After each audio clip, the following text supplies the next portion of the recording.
Ladies and gentlemen, welcome to Pirate Radio. I am your host who needs no introduction. Let's see. So, happy Friday, everybody.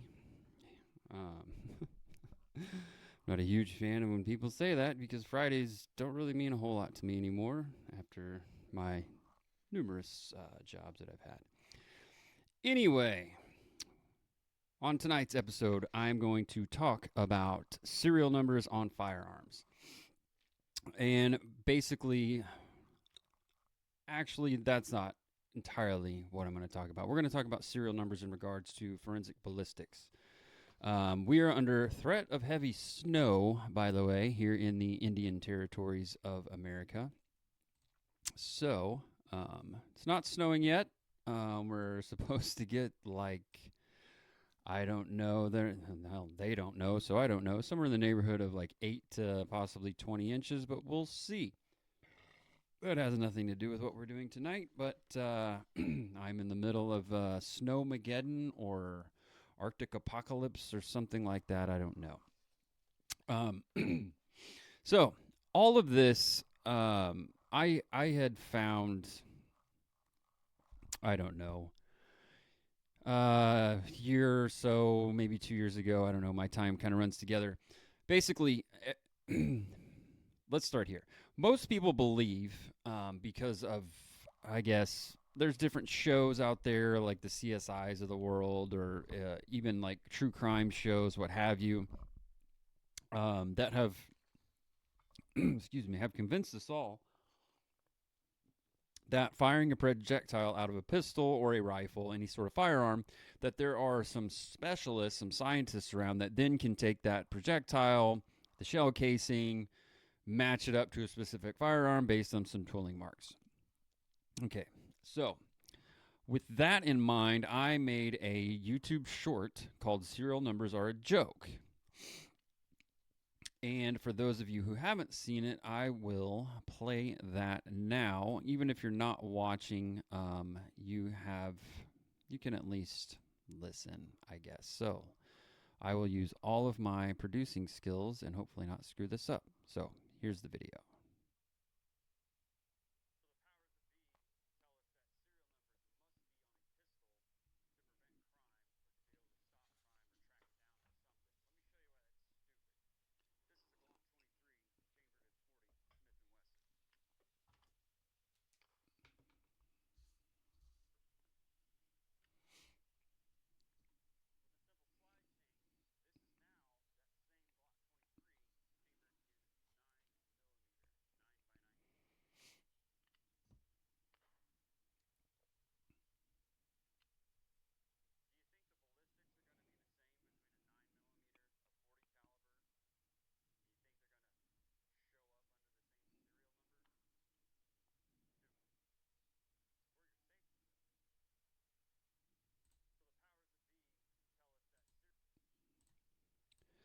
Okay, so that's the video. And the reason I made that video, or that short, I guess, which in less than 2 weeks has over 300,000 views and all kinds of comments, which we'll get into here in a second. The reason I made that video is because we've been told that.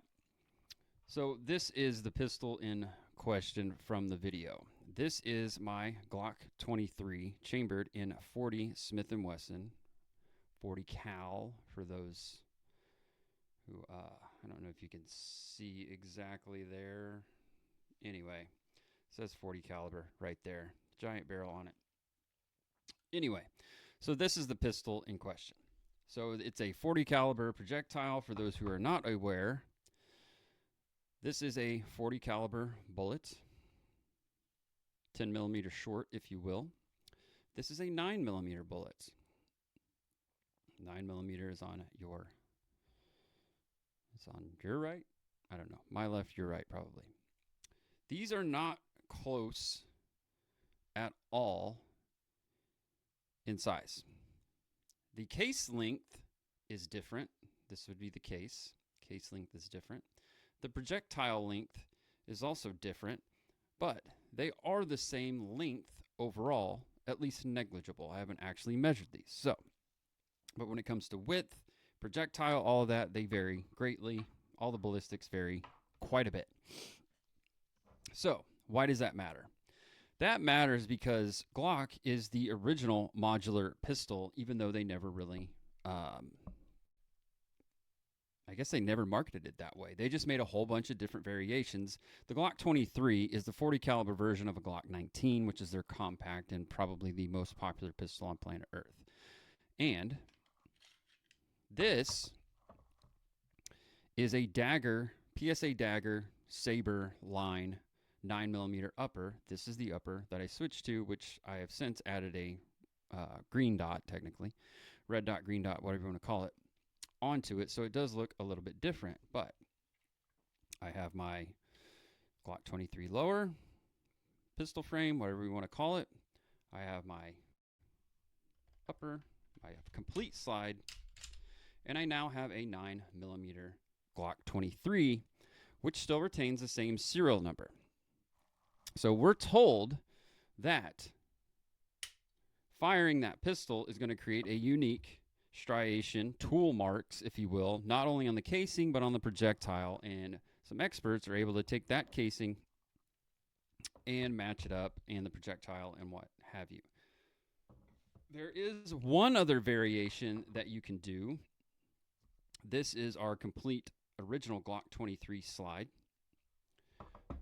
This is a 9mm conversion barrel for the Glock 23 from Lone Wolf. This barrel fits in this slide that will then take this 40 caliber Smith & Wesson and convert it into 9mm. The only thing you need after this is a compatible magazine, which both the 40 caliber and the 9mm magazine fit into the same magwell, hence the original modular pistol out there. Okay, so that's a whole lot of kind of nerdery and tech bullshit. Just to get to this. So I made that short with the intention of, I thought it would do pretty well. I didn't think it would do as well as it's doing. Some of the comments I got, I really did not expect. And I am going to show you some of those now. Let me share the screen to the YouTube comments from my picture gallery. So these are the comments that I've gotten on this. One from at John David Dennis. If you leave a case, the bolt face and firing pin leave a distinct set of marks. Did not expect that. I did not also expect this from at Ted Loran, Loran 6070. The extractor marks are the same. And from Doug Mart-M4L, I believe. No, but to buy that second slide, you had to go through a background check. No, I didn't. It showed up at my house, Doug. Let's see. These are the ones that really get to me. Let's see. Let's go here with Mark R-F7D. You are very correct on the ballistics as far as the casings and the primers go. You're way off. It's still going to have the same primer indentation, which still pick up from the shell casings. Doesn't matter if it's a 9 or 40, that primer indentation will be identical to the striking mechanism. Identical. Out of the pistol. I get, yes, it's redundant. It is our government control. Remember that one. The firing pin, this is from Coolton Blacks, whatever, good Lord, get a better goddamn screen name.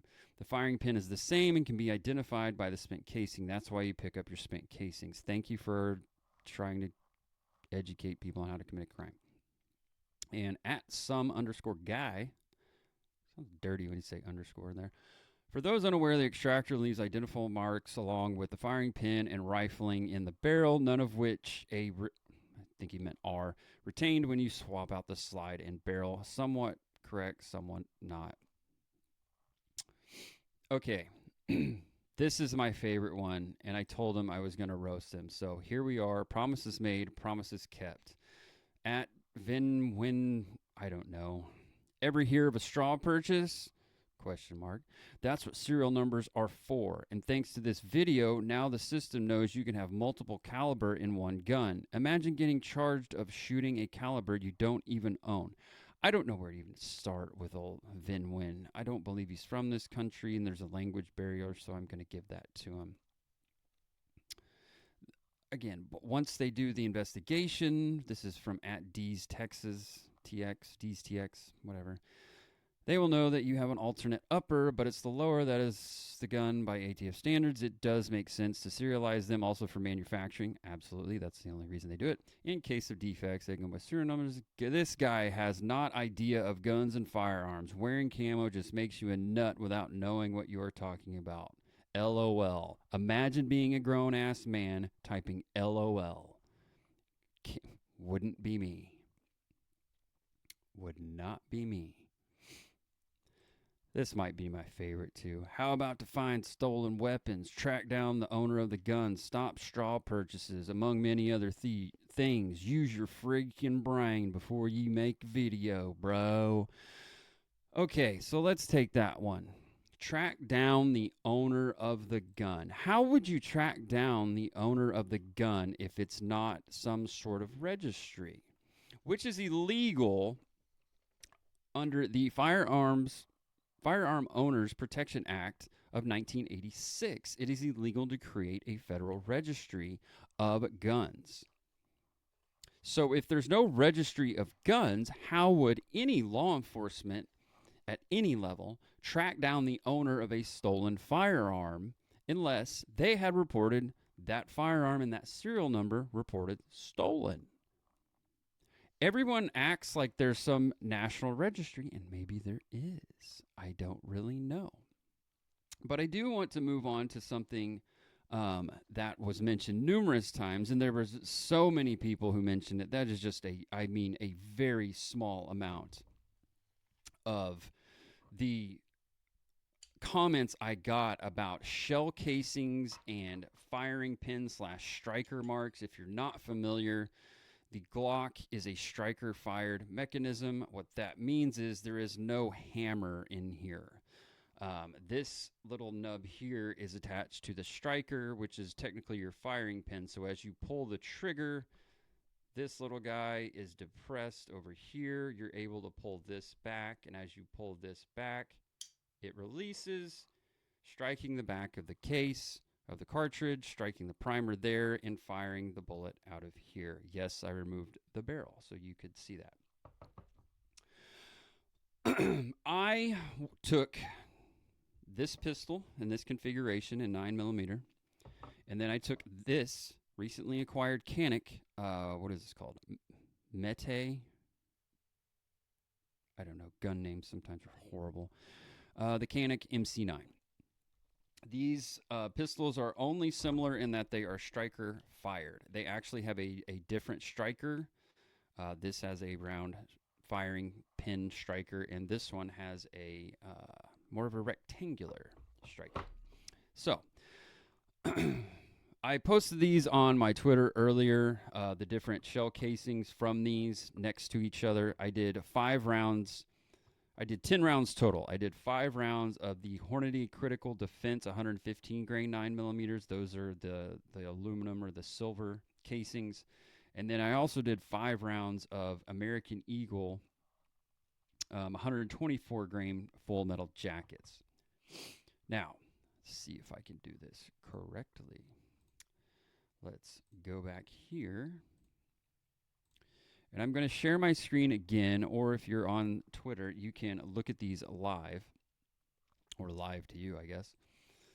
Let's share the screen, and let go. So these are the Canic casings. These are all 5 rounds. I tried to get all 5 rounds using my phone to show you this. So as you kind of zoom in here, you start to see indentations that look very similar, okay? So from the, I guess I used Blazer for that one. Oh yeah, came with the gun. So anyway, on the Canic, you had a Blazer 115 grain full metal jacket. And the Hornady here is on the bottom. These markings look fairly similar, I guess, to the naked eye. I guess under a microscope, they might look quite a bit similar and quite a bit different, depending on if you had the microscope, but we're zooming in. And here you have the second set, looking quite somewhat similar to the first set.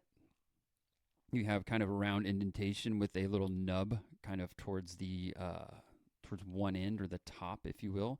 But if you go back and we look at the bottom left here on the first picture, or at the bottom, bottom left, that is a very distinct mark right there. As we go to the second one, the Hornady, it's a more soft mark there, that little indentation from the bowl, if you will. And as we go to picture number 3, and I understand how unscientific this really is, but as we go to picture number 3, our Hornady still has the bowl and a little indentation above the bowl, or to one edge of the bowl, I should say. And you'll notice, let me go back, you'll notice too that it's basically the same indentation, at least on a surface level, on the Blazer ammo. Now, as we go to picture number 4, I believe here, we see a distinctly different mark, especially on the Blazers. I don't really have to zoom in too much or go to the next picture. I will. But we see a distinctly different marking on the primer from the firing pin or the striker. So, if we do our basic simple math, there are 5 of the brass Blazer shell casings. 2 of them are similar, and 3 of them are similar. So, depending on how you look at this, this is somewhere in the neighborhood of either a 40% failure rate or a 60% failure rate. 2 out of the 5 are different. 3 out of the 5 are different. Again, depending on how you look at this. These are what you call inconclusive results. And yes, I understand that this is not exactly scientific, but these are what courts have been relying upon, and police, I guess, to a greater extent, and then the courts as well, have been relying upon as what they call forensic ballistics, to convict people, to find a pistol, to find a firearm, whatever it is, acquire said firearm, and then put it through a series of tests to try to then match up the bullet projectile and the casing to a specific pistol. Now, this is not any sort of accuracy whatsoever. You can say, now I can go back and I can show you, I did it with the Glagger, as I call it, my Glock 23 converted to 9mm. I'll share the screen. I'll show you some Glagger. This is the American Eagle. The FC is the American Eagle, the brass there. So it's going to be on the bottom with the Hornady on the top. I will willfully admit to you that these seem to be slightly more consistent markings that would take you need much more scrutiny to prove or to disprove these, I should say. Just to the naked eye, these seem to be somewhat uniform in their markings. Kind of a rectangular strike with, kind of an overstrike, if you will, with a deep strike in the middle. Now, I don't know how deep these went. That is going to be determined based on the ammunition and the actual strength of the primers. Some are hard primers, some are soft primers, things like that. Primers vary in their strength, in essence. The problem I have even with this one is the reason that this PSA complete slide fits on this Gen 3 lower is because they're Gen 3 compatible. What that means is not only can you put that on there, but pretty much, the parts compatibility from a Glock 19 to the PSA Dagger is like very, very high. So firing pins, recoil guide rods, barrels, sights, back plates, any number of things you can swap over. Like I can take the firing pin and the safety mechanism, the plunger, and the recoil spring, and the the extractor spring and the extractor itself. I can take all of that out of this, even though it's a 40 cal. It will fit in this, and vice versa. So the problem you have is now the firing pin markings are going to look the same. They're going to be very, very similar from the dagger to the Glock, and it gets worse. The Bear Creek Arsenal Grizzly also is a striker fired with a rectangular pattern that is very, very similar to the Glock and the dagger. Gets worse. This is what I call my lawsuit pistol. This was Smith & Wesson's first attempt at a polymer 9mm, which they basically they got sued over this by Glock because it was so similar. This is the model SW9F. I've never pulled the striker out of this to see if it will actually go into the Glock, because I don't have a Glock 17, and I've never really thought about it. But the fact of the matter is, it is a rectangular striker that is going to be very, very similar to any Glock. So now what are we talking about if we're talking about the striker markings on a casing? And then the people talking about extractor marks on casings, that's not a thing. Like, yes, the extractor does make a mark on it. And maybe it's more for rifles, but here's the thing. Even on rifles, rifle cartridges, they're very, very inconsistent. One will have it, one won't. One will have it, one won't. Three will have it, three won't. They're very, very, very, very inconsistent. And all it is on a rifle cartridge is a dent in the cartridge. If you've been around guns and ammunition long enough, you're going to have casings that have dents in them from the factory. Nothing that is unsafe, but shit happens. Whether it's shipping, whether it's you transporting it, whatever it is, you're going to have some sort of issue. Sometimes, here and there, you're going to dent a casing. Again, as long as it's nothing severe, it's nothing to be worried about. Also, every time you chamber a round into a pistol or into a chamber at all, what doesn't matter, pistol, rifle, you're going to get, at least in a semi-auto, where you have to pull it back, pull the slide back, and it chambers from a magazine, you're going to get some sort of markings on the brass, on the casing, just from that movement. You're going to get some markings on the actual nose as well. I mean, this one right now, I'm looking at it. There's a dent right here, and there's another marking right here on the projectile. I didn't even realize that. I don't think the camera will be able to pick it up. Maybe a little bit, but you can see a dent in the casing. So, how would you...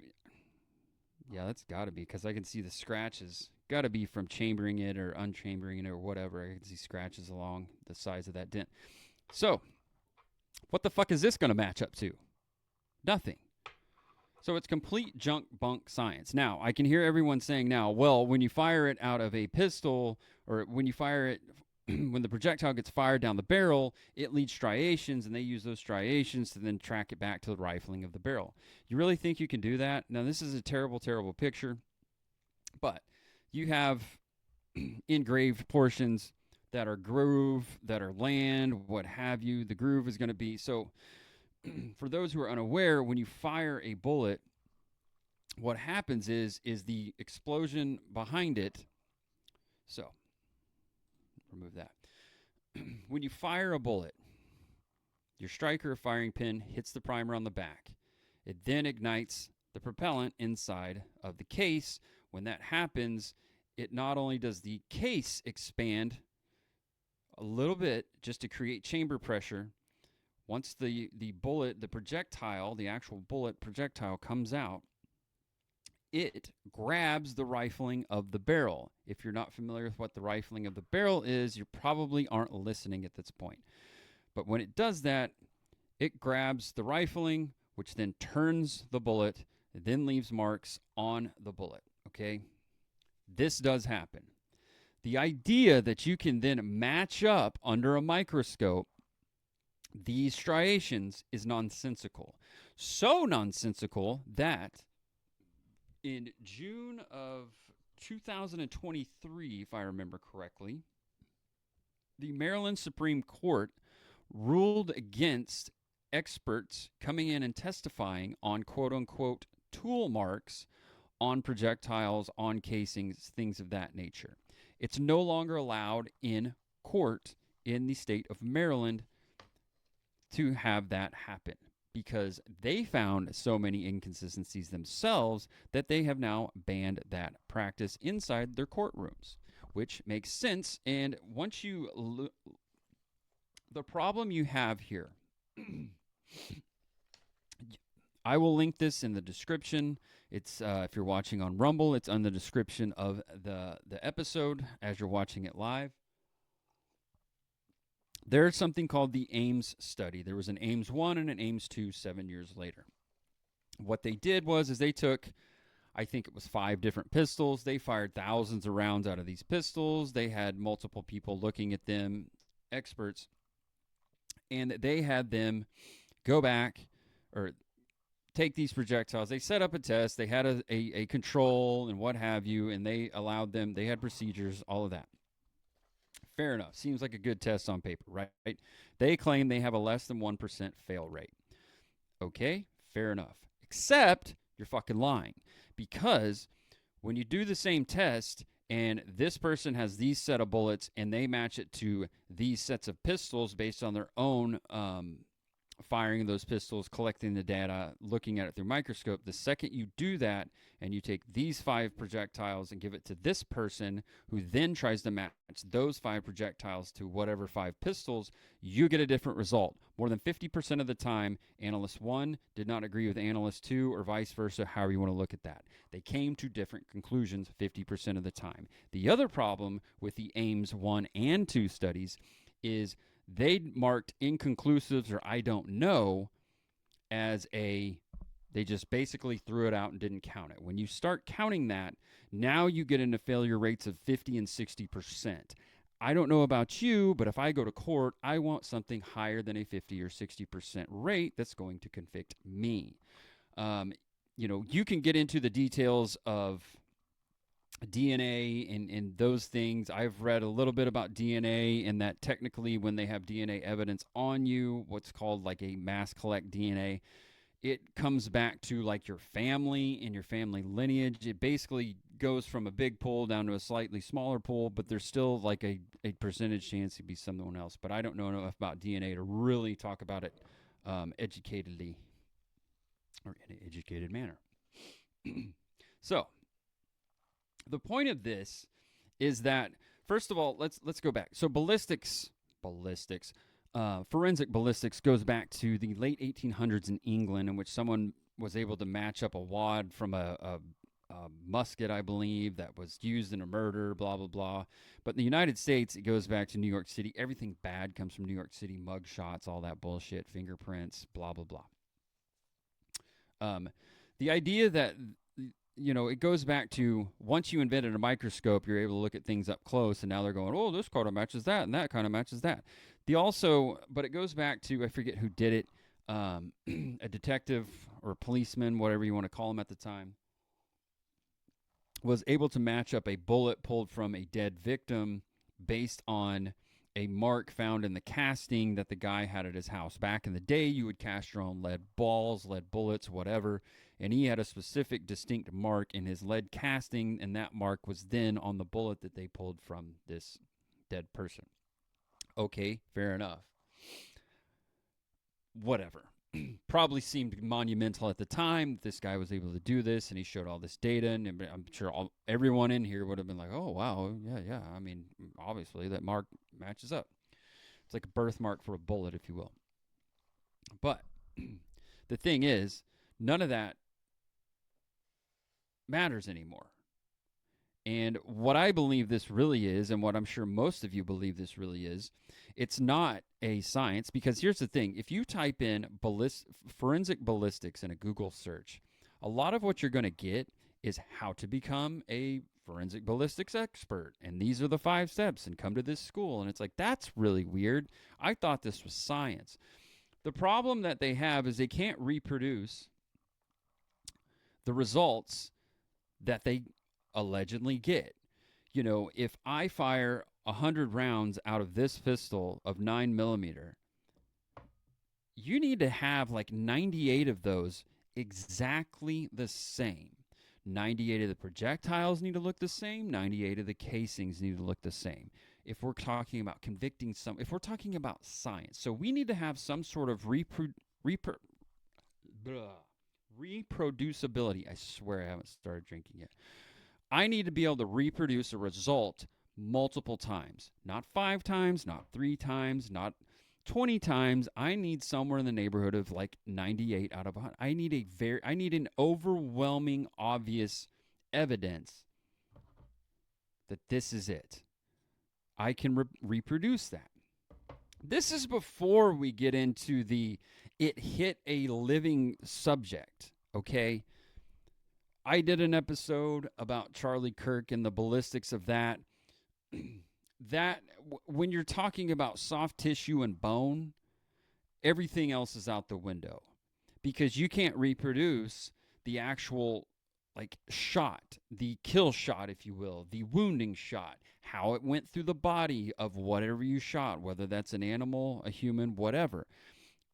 You cannot reproduce a kill shot. It is impossible. Completely impossible. Okay? So, if you can't reproduce that kill shot, how can you possibly reproduce anything even in a controlled and scientific or lab environment, shooting it into water, that would give you any sort of indication that was the same firearm shooting the projectile out of it? You literally cannot. It's complete nonsensical science, if you will. You know, I think, to me, the Maryland Supreme Court ruling against this practice is not only the right thing, but it's a landmark thing that's really going to, it's going to expand from there. You know, I really believe, and I'm sure some of you are coming along the same lines now, of this is not, and you can, when you Google this, you start to see articles about creating a database, and they appear to be like independent laboratories that are creating a forensics database. To me, what this really is a backdoor way to register firearms to people under the guise of safety. And that's what my video really was about, serial numbers being a joke. Serial numbers have a place. They are property marks. That's but their original intent was to have a property mark. If you're Colt or Smith & Wesson or whomever, Remington, and you're making hundreds of thousands of firearms per year, if not millions, you need some sort of inventory system printed on the gun with a piece of paper attached to it, whatever that is, just to know where you're at in the run, just to know how many I've actually made. Because if you say, if the government, or if, whomever, the sporting goods store, Sears and Roebuck, says, hey, I need 500 shotguns, well, you better know how many shotguns you made. And if you're just Colt or somebody and you're making a new pistol and you hope it sells on the open market, you want to do a run of 1,000 or 10,000 or whatever. Maybe you want to do a run of 500 just to work the kinks out. Or you're going to do a run of 1,000, 10,000, see how they work. You want to know kind of where you're at. You also want to know, for your own records, how many you made of the first generation of said pistol or whatever rifle. You want to know where you're at. You want to have an idea. You don't want to just be sitting there going, well, I think we made 500, but we shipped 10 of them or boxed them up or this or that. You can instantly look and go, oh, man, look at that right there. Oh, 431. There you go. And then when it comes to, if anybody has looked at like an old firearm, especially one that was like World War II or something that went into service with the military or even police, there's all kinds of property marks on it. There's a serial number there. The other part is, if when you have something like one of these rifles here, especially like, let's take like the Mauser there. That one right there. The Mauser has serial numbers all over multiple parts. I don't know how many actual parts are in that Mauser, but the rear sight has a property mark or a serial number. You know, the receiver, the barrel, the the bolt handle, the magazine, the trigger guard, God, even the like front end cap for holding the stock on, the stock itself, everything has a serial number. So you can match these things up and say this one goes to that. So if you take it apart or what have you, you know how to put it back together. You also know if some parts missing. We had to replace a part, and there was a procedure for doing that. So serial numbers have a valuable they are very valuable in the firearms manufacturer, any sort of manufacturer.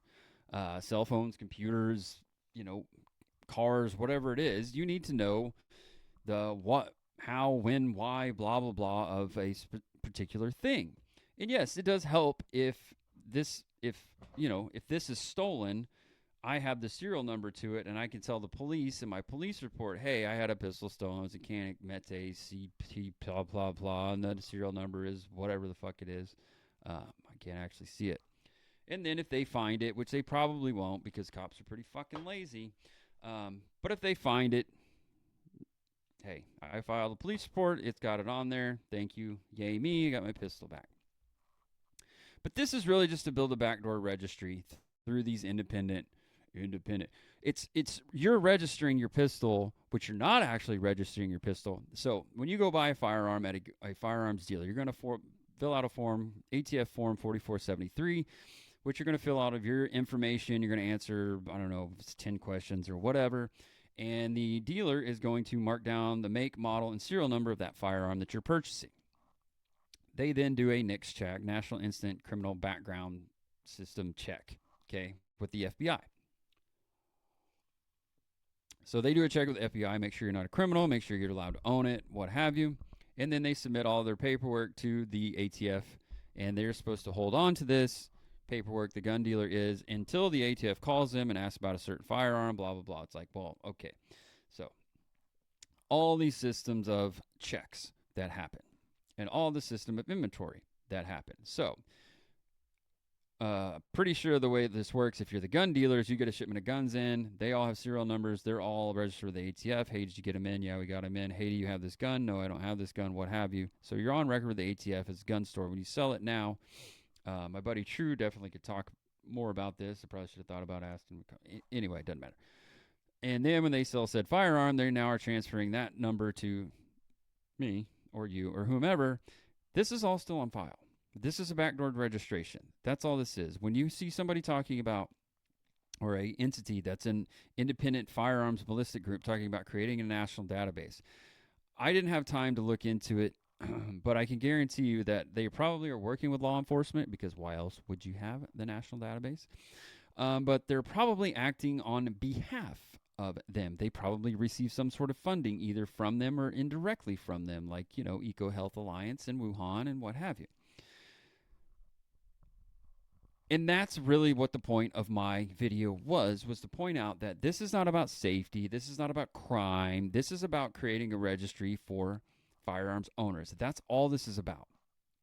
And the reason I made the video was to, 1, educate, 2, get a whole bunch of views, and 3, get a whole bunch of shitty comments that made me laugh. But really what I want to do is I want to educate everybody in understanding that I had a Glock 23 laying around. I don't shoot 40 Smith & Wesson a lot. I don't really care for the round. It's not that it's a bad round. It's just I don't really care for it. It's heavy. It's bulky. The loadings are pretty good. The ballistics are all right. It's lower capacity. It costs more than 9mm, and the 9mm loadings are really, really good. Plus, I made it look cooler with that slide from palmettostatearmory.com. But I wanted to show that if you had a Glock 23, or if you find one at a gun show that's a used or police trade-in, and you can find one and it's like $200 or $250 or $300 or whatever, you can buy that $300 40 cal, that Glock 23 or 22. In this case, it was a 23, and you are, I don't know, I don't remember what I paid for. The Saber line is a higher end line of the dagger collection, if you will. But Palmetto has all kinds of slides, complete slides, bear slides, whatever, for the dagger series, which mates up to the Glock series perfectly. And I just wanted to show that if you had that pistol or you found one and it was a good deal, you didn't have to worry that it was chambered in 40 Smith & Wesson, because you have an option to go out there and get a updated complete slide from Palmetto with a, cut for, not only you have co-witness sights there, but it also is cut for an optic if that's what you're into, and you got the cool barrel. But, you can get these complete slides, I think, for $150 if you catch them on special in various forums. So now you have a Glock 19 in essence for what? $450, something like that. I think that's a pretty cool thing. I think that's a pretty cool deal. Maybe it's not for you, but now you have a pistol in 2 calibers. So if you did want to start shooting 40 Smith & Wesson or whatever, you still have that. And you have the parts compatibility. You now have a dagger with the Glock trigger in it. And no shade to the dagger in Palmetto State, but the trigger on the dagger sucks. It's not very good. It's just not, by any stretch of the imagination. It's not awful, but it's not very good. And the stock Glock trigger is better. It's just the truth, guys. I love Palmetto State Armory. I got stickers and all kinds of shit from them. Love Palmetto State. But that was one of the main reasons I wanted to make that video. The other reason I want to make that video is I wanted people not only to be knowledgeable about it, but I want people to understand that as these things come into common use, that was a bunch of the comments I got was like, I guess people didn't really understand that I swapped the slides completely, which I don't understand, because one, you have this gold barrel, and I said with a complete slide swap, but short attention spans and people breathing deep in gas-filled areas apparently is a thing. But really, I want this to get into common use. If there is another attempt to register slides or to, that was the thing, is people talked about how, well, the slides have serial numbers on them and so do the barrels. Like, yeah, but I swapped them. Doesn't make sense.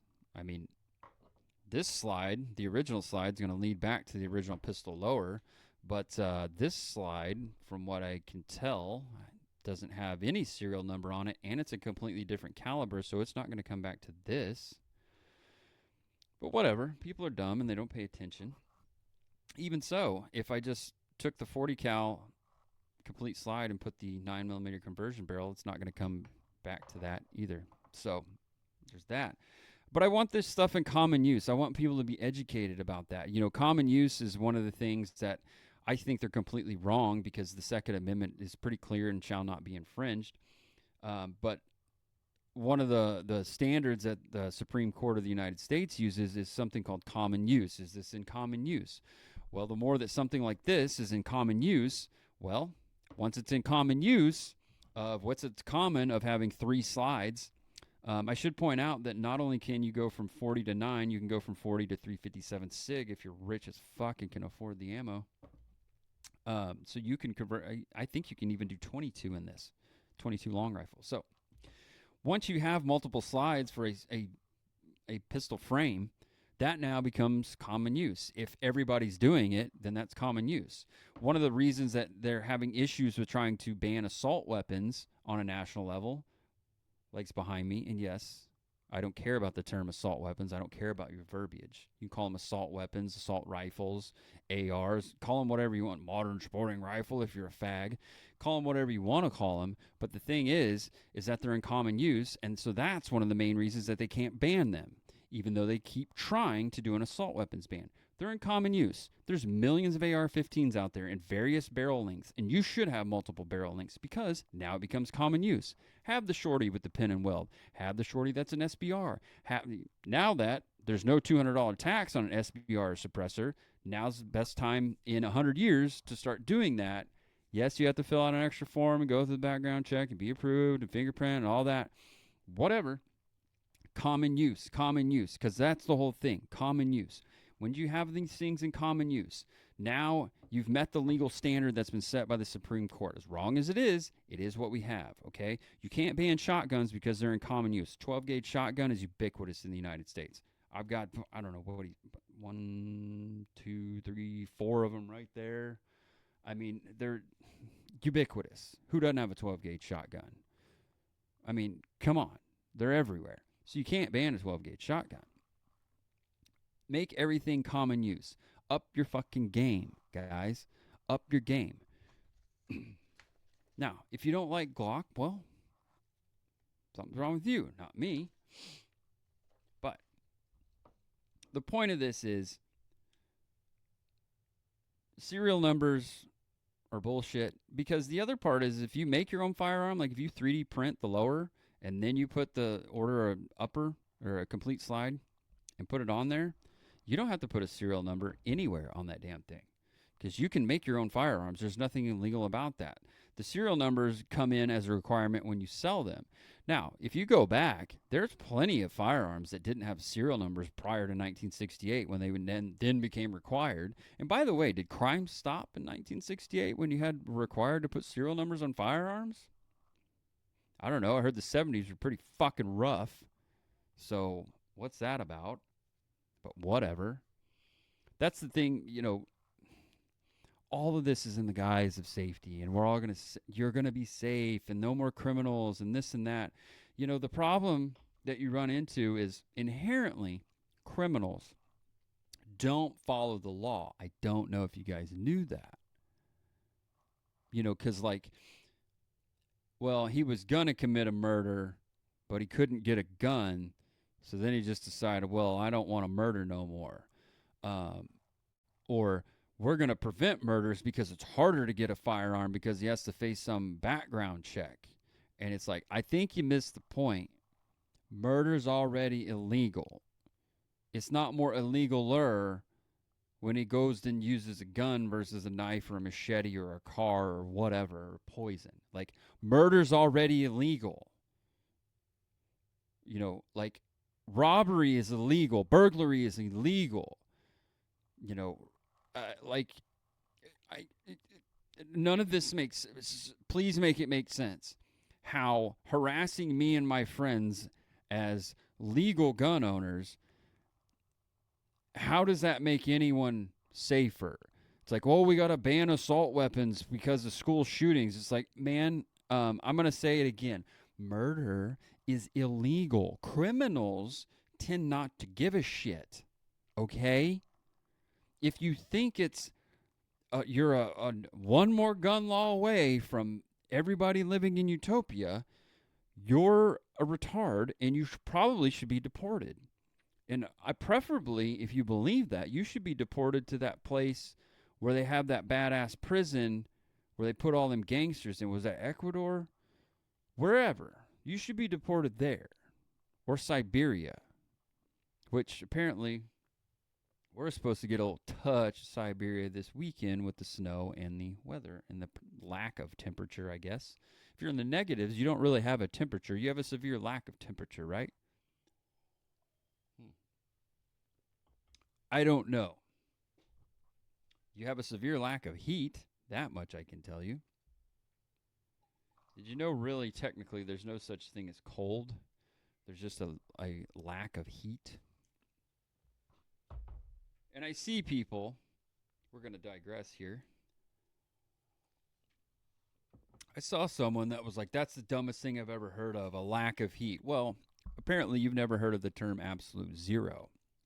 And here's the thing, you can't get to absolute zero on Earth in any fashion, not even under like controlled circumstances, because if you're able to observe absolute zero, that means there's still heat because you're alive.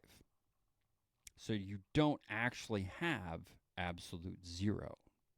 Absolute zero is no heat whatsoever. I don't know how that pertains to ballistics. Perhaps maybe it just lends credence to me being smarter than most of you. That's not true. I'm not smarter than most of you, or even all of you, because I have the smartest audience in the world, best audience in the world. And anyone watching live, well, cheers to you. You know, the funniest thing about the serial number requirement is it's on shotguns. You have serial numbers on shotguns, which have smooth bores. So, according to the experts of ballistics, you should just use a shotgun in all crimes, especially if you're wanting to delete someone because they can't do a ballistic analysis because it's smooth bore. There is no rifling. And typically you're shooting like lead, which deforms greatly when it hits a solid object or any sort of soft tissue deforms a little bit, but bone really deforms it. Rocks too. So there's that. But anyway, I think I've said all that I wanted to say. I think I've proven somewhat of a point. Again, there will be there will be links in the description of the episode here if you want to look at the AMES study, if you want to look at the Maryland Supreme Court decision and why they came to the decision they came to, that will be in there. Put a link to the website, go there, I don't know, do stuff. But anyway, that's all I have for tonight, guys. I appreciate everyone hanging out. Appreciate you guys who are supporting me constantly. I really enjoy doing this, so I'm going to keep doing it regardless of how many people watch. But the ones that do watch, I know who you are, and I greatly appreciate it. I see that watch live. I definitely see that is what I mean. And, you know, follow me on Twitter for more gun content and political bullshit. Random like obscene jokes and things I shouldn't say, but it is what it is, and I'm never going to stop doing it so long as there's breath in my lungs. So to everyone in my local area or adjacent area who's under the winter watch, everybody stay safe out there, stay warm, and until next time, don't do anything I wouldn't do, and go out and buy some firearms. Get them all in common use. Buy an assault rifle. Buy two. Go to the Palmetto States and buy everything they have. You can get an AR for about $400. I'll probably get kicked off YouTube for saying that, but F them. Anyway, till next time, stay armed, stay vigilant, and do the things. Peace.